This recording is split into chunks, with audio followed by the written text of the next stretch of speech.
Then he, Indiku, offspring of the mountains, who eats grasses with gazelles, came to drink at the watering hole with the animals.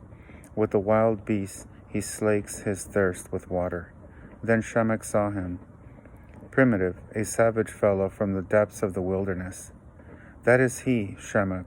Release your clenched arms. Expose your sex so he can take in your voluptuousness. Do not restrain. Take his energy. When he sees you, he will be drawn to you.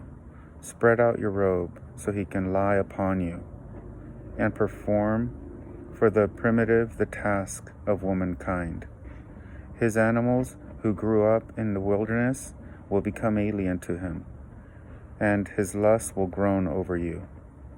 Shemek unclutched her bosom, exposed herself, and he took in her voluptuousness. She was not restrained, but took his energy. She spread out her robe, and he lay upon her.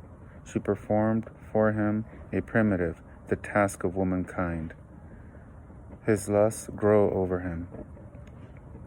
For 6 days and 6 nights, Indiku stayed aroused, and had intercourse with the harlot until he was sated with her charm.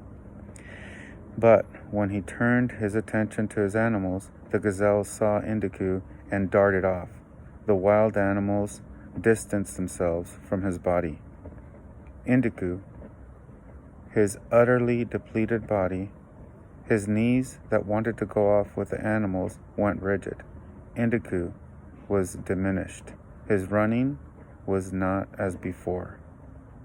But when he drew himself up, for his understanding had broadened.